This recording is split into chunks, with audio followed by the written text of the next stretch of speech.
ବନ୍ଧୁଗଣ, ମୁଁ ଆପଣଙ୍କୁ ଆଜି ଏକ ସୁନ୍ଦର ଶ୍ଲୋକ କହିବାକୁ ଯାଉଛି। ଯେଉଁ ଶ୍ଲୋକଟି ଆମେ ଜୀବନ କ୍ଷେତ୍ରରେ ପ୍ରୟୋଗ କଲେ, ତାକୁ ଅଧ୍ୟୟନ କରି ଯଦି ଜୀବନ କ୍ଷେତ୍ରରେ ପ୍ରୟୋଗ କରନ୍ତି, ତଦନୁସାରେ ପରିଚାଳିତ ହୁଅନ୍ତି, ତାହେଲେ ଆମ ଜୀବନରେ ବହୁତ ଉନ୍ନତି ସାଧିତ ହୋଇପାରିବ। ବିଶେଷ କରି ଏ ସମାଜରେ ଦୁଇ ପ୍ରକାର ଲୋକ ଦେଖାଯାଆନ୍ତି। ଜଣେ ଅଜ୍ଞ, ଜଣେ ବିଜ୍ଞ।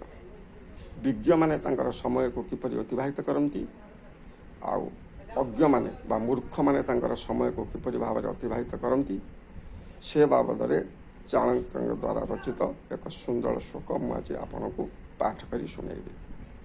ଯଦି ଆପଣ ସେ ଶ୍ଲୋକଟିକୁ ଜୀବନ କ୍ଷେତ୍ରରେ ପ୍ରୟୋଗ କରନ୍ତି, ତାହେଲେ ଆପଣମାନେ ଏ ସମାଜରେ ଜଣେ ଆଦର୍ଶବାନ ନାଗରିକ ବା ନାଗରିକା ଭାବରେ ସମାଜରେ ପ୍ରତିଷ୍ଠିତ ଲାଭ କରିବେ ଏବଂ ନିଜର ମଙ୍ଗଳ ସହିତ ସମାଜର କିଛି ମଙ୍ଗଳ କରିବା ପାଇଁ ସକ୍ଷମ ହୋଇପାରିବେ।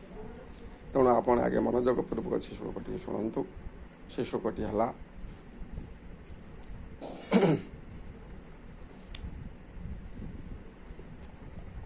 ମନୋଯୋଗ ପୂର୍ବକ ସେ ଶ୍ଲୋକଟିକୁ ଶୁଣନ୍ତୁ।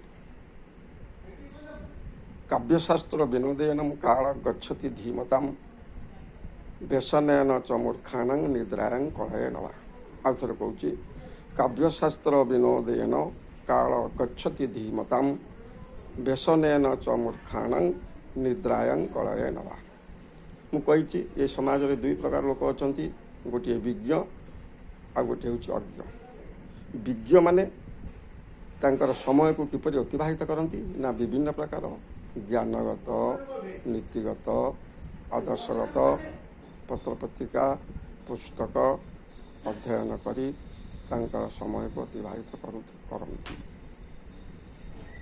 କିନ୍ତୁ ମୂର୍ଖମାନେ ତାଙ୍କର ସମୟକୁ ଅଯଥାରେ ଅପଚୟ କରିଥାନ୍ତି। କିପରି? ବ୍ୟସନେନ ଚ ମୂର୍ଖାଣାଂ ନିଦ୍ରାୟଂ କଳୟେନବା। ବିଳାସ ବ୍ୟସନ, ମୌଜ ମଜଲିସ, ତାସ ପଶା, ସିନେମା ଇତ୍ୟାଦି ଦେଖି ତାଙ୍କର ସମୟକୁ ଅତିବାହିତ କରନ୍ତି। ଶେଷରେ ବିଭିନ୍ନ ପ୍ରକାର ଖେଳ, ତାସ ପଶା ଇତ୍ୟାଦି ଖେଳନ୍ତି। ନହେଲେ ବିଭିନ୍ନ ପ୍ରକାର ଅଖାଦ୍ୟ ସେବନ କରି ତାଙ୍କର ସମୟକୁ ଅତିବାହିତ କରୁଥାନ୍ତି।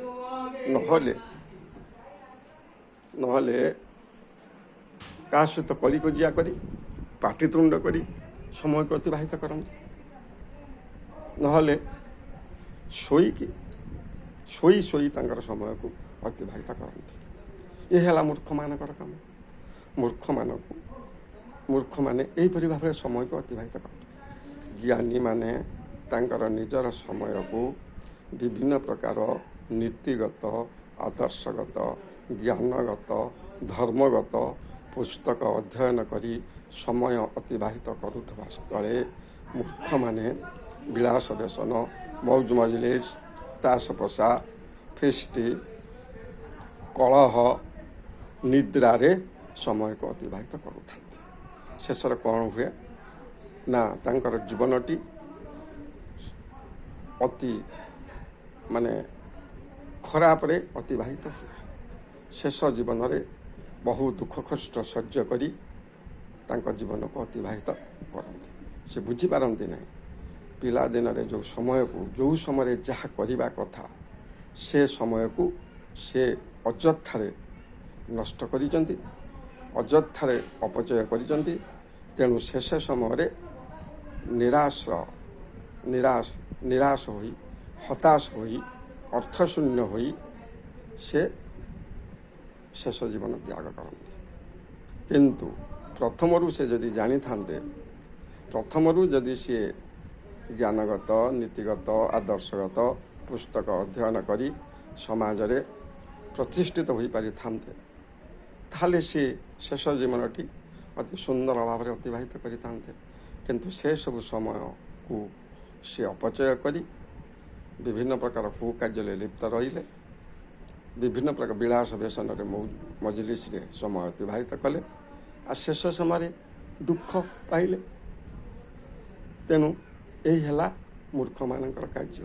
ଯେଉଁମାନେ ଜ୍ଞାନୀ, ଯେଉଁମାନେ ବିଜ୍ଞ, ତାଙ୍କର ସମୟକୁ ନୀତିଗତ, ଜ୍ଞାନଗତ, ଆଦର୍ଶଗତ ପୁସ୍ତକ ପତ୍ର ପତ୍ରିକା ପଢ଼ି ସେ ସମୟକୁ ଅତିବାହିତ କରିଛନ୍ତି ବା ଜଣେ ଜ୍ଞାନୀ ମାନବ ଭାବରେ ସମାଜରେ ପ୍ରତିଷ୍ଠିତ ହୋଇଛନ୍ତି। ତେଣୁ ସେ ଆନନ୍ଦରେ ଏ ସମାଜରେ ରହି ଶେଷ ଜୀବନ ତ୍ୟାଗ କରିଥାନ୍ତି। ତେଣୁ ବନ୍ଧୁଗଣ, ମୁଁ ଆପଣଙ୍କୁ ଏଇ ଯେଉଁ ସୁନ୍ଦର ଶ୍ଲୋକଟି କହିଲି, ସେ ଶ୍ଲୋକଟି ପିଲାମାନେ ଖାଲି ପଢ଼ି ତାକୁ ପରୀକ୍ଷାରେ ଲେଖି ପାସ୍ କରିବା ପାଇଁ ନୁହେଁ ବା ସାର୍ଟିଫିକେଟ୍ ହାସଲ କରିବା ପାଇଁ ନୁହେଁ, ତେଣୁ ଆକୁ ଜୀବନ କ୍ଷେତ୍ରରେ ପ୍ରୟୋଗ କରିବା ପାଇଁ ମାନେ ଜ୍ଞାନୀ ଗୁଣୀ ବ୍ୟକ୍ତିମାନେ ସମାଜରେ ଏ ଶ୍ଲୋକ ଗୁଡ଼ିକ ରଚନା କରିଅଛନ୍ତି। ତେଣୁ ଆମେ ସମସ୍ତେ ଯଦି ତାଙ୍କ ରଚିତ ଶ୍ଲୋକ ଅନୁସାରେ ପରିଚାଳିତ ହୁଅନ୍ତି, ତାହେଲେ ଆମେ ସମାଜରେ ସମସ୍ତେ ଜଣେ ଜଣେ ଆଦର୍ଶବାନ ବ୍ୟକ୍ତି ଭାବରେ ସମାଜରେ ପ୍ରତିଷ୍ଠିତ ହୋଇପାରିବା। ସେଠି ରାମରାଜ୍ୟ ଆସିପାରିବ। ବନ୍ଧୁଗଣ, ଏତିକି କହି ମୋ ଶ୍ଲୋକକୁ ସମାପନ କରୁଛି। ଯଦି ଆପଣଙ୍କୁ ଏ ଶ୍ଲୋକଟି ଭଲ ଲାଗିଥାଏ ତାହେଲେ ଲାଇକ୍ ସେୟାର କରିବାକୁ ଭୁଲିବେ ନାହିଁ। ରହୁଛି।